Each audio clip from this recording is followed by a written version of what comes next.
Alright everyone, linguistic warfare is always really funny because if you've studied any linguistics at all, it becomes so obvious how much propaganda is flung around all the time. Now, that's oddly enough similar to certain magical perspectives where the idea is that people do magic all of the time through force of will, through what they say, how they say it, and don't realize that either.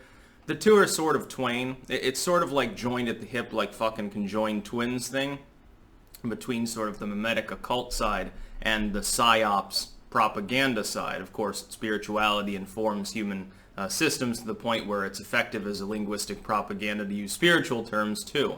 Like trying to fudge whatever the definition of God happens to be to overhaul a society or whatever. But I'm wise to that, and so when it happens, it's hysterical. So now the Huffington Post, link in the description, of course. There's an article there where they're like, don't be taken in by this cancel culture bullshit. It doesn't really exist. No. What we're really doing is we're trying to stop hate. Well, no, that's the whole point is that the term cancel culture arises out of the excess of that attempt. The initial attempt, if you look at what the left was doing a few years ago, even before the Trump election to an extent, essentially it was an attempt to stop the organization online of groups that could be deemed terroristic in nature. That was the initial intent of fighting hate. This was in government circulars as well. I can remember from 2015 to even 2014, even before that. And they were like, well, we're worried about the proliferation of these groups online, and so we're trying to infiltrate them, or at the very least keep an eye on them. We actively try to de-radicalize people that are going nuts. They're going bananas. They're starting to arm up. Maybe they're going to start building pipe bombs or something. That is not a bad goal. To disrupt what is legitimately criminal behavior verging on terrorism is perfectly fine. The problem is that it went from mainly a legal and government issue to morphing over time. So the fight against hate and extremism and radical violence, which initially wasn't just the right wing being targeted, it was the concept of political violence at large, morphed into a social movement that now has seen the far left partner with corporate billionaires and attempt to silence people like me. Well, I'm not radicalizing anyone. The whole idea of the the libertarian to alt-right pipeline on YouTube stuff has been completely debunked. If you look at the reports that were made several years ago, like the Data Society report from Becca Lewis, if you actually get down into the nitty-gritty of what's being claimed and how it's sourced, how it's proven, you can never actually find evidence of that pipeline existing at all. For example, famously, Sargon of Akkad and his other channel, The Thinkery, are separately listed as having different political ideologies. Well, that doesn't make any sense at all now, does it? That's because it's not true. I'm listed on there as being alt-right. Well, I'm not. I'm a libertarian. It's blatantly untrue. The categories that are used are abominable, are atrocious in how inaccurate they are, number one, but number two, it's a bad faith attempt. It's essentially an attempt by quasi-academics partnered with large corporations in the media, in education, and so forth, to try to get rid of a lot of the content creators that have become large because they're starting to cut into their profit margins. And so what cancel culture is the emergence of a group of people who they actually believe the propaganda in most cases. I believe that most people that are part of the cancel culture thing, they don't have any ideas of their own so much as they just want to remove other people to platform them and silence them. I believe that most of those people are at least motivated on the surface by a sense of duty to do good. They actually believe the year-long propaganda attempt to convince people, to convince Soccer Mom America, that there's an army of Nazis online. If you put yourself in their shoes, if you've been told for half a decade that the internet is slowly becoming a cesspit of the Fourth Reich, and that Hitler has come back, basically, in the visage of Trump, bigotry is everywhere, racial crime is spiraling out of control, and it's threatening society, you would consider it acceptable to take action towards those people. Some of the people that are throwing bricks and throwing punches in the riots lately genuinely believe the bullshit. They've been propagandized to. They've been brainwashed by a bunch of far leftists and their billionaire backers, which is the funniest alliance ever. These people, the corporations, get to dumb down their competitors and hurl social justice warrior sloganeering around to make money, and try to ruin their independent competitors by branding them racist or bigoted in some way. And meanwhile, the far left gets to promote its political agenda, and their advocacy groups get money.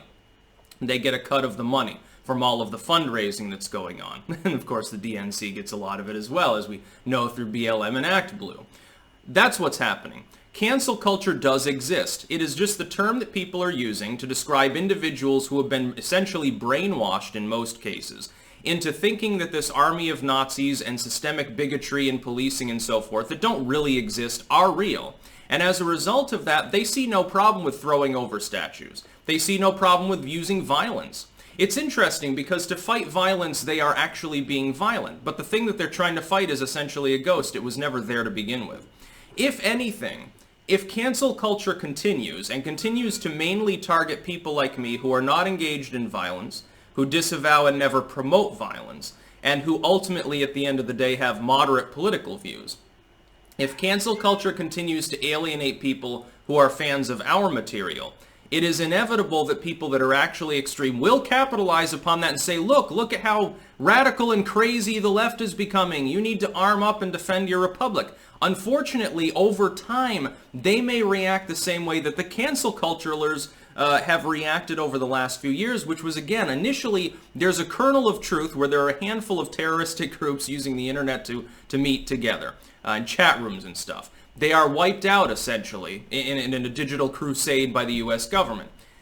But because the concept of that extremism existing, they found out it could be used for money, namely craptivistic firms and corporations.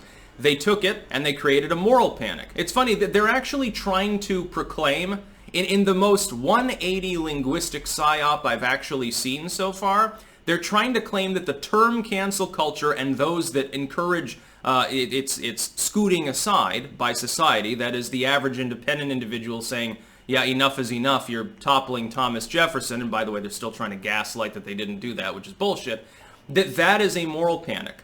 They're trying to proclaim that it's a moral panic to connote that there is a moral panic. Think about how surreal it's gotten. It's literally multiple layers of propaganda stacked together like fucking cheesy lasagna. It's hilarious. There is a cancel culture. The term cancel culture is not evidence of a moral panic, except insofar as we are looking at those engaged in cancel culture and saying, you're panicked. You have been lied to for years and told that people like me are extreme and bigoted and we're funneling people into the Fourth Reich and stupid things like that, and you've been convinced that Trump is the next incarnation of Adolf Hitler, which is purely false. You've believed that, and as a result, you think it's justified to silence anyone who's deemed extreme by a corporation. Microsoft. Bill Gates says he's an extremist. Well, he shouldn't be able to use MasterCard. Twitter banned this person for a post they made 5 years ago. Well, we need to lead on YouTube to do the same thing. They're a dangerous, extreme bigot. This person is dastardly. They're dangerous and horrible and wrong. How do I know? Because the sleeping giant said so. A Marxist group said so. The Progressive Caucus doesn't like this politician. Therefore, ergo, they're Satan, essentially. We've seen this in politics before, but because of the democratization of communication via the internet, this is the first time we've had a moral panic that really encompasses the real whole population. Before, it's usually the number of targets is more slim. You can't really target the average Joe and get anything beyond their community whipped into a frenzy. It's when that happens that the paradigm usually falls apart. Now, though, because of the nature of the internet, people can be more easily convinced that the world is ending, essentially, that everything's burning down because they've got all sorts of pictures of it. Well, even if it's not anywhere near their community, you can get 3 or 4 examples of major riots in U.S. cities over the span of a few weeks, and you can convince people that the republic is falling. That is a moral panic. Cancel culture stems out of that general paranoia, number 1, and propaganda, number 2. And now they're trying to gaslight that cancel culture is an actual thing. They're literally trying to cancel the term cancel culture. How many layers of irony are we on at this point? That's about all. Peace out.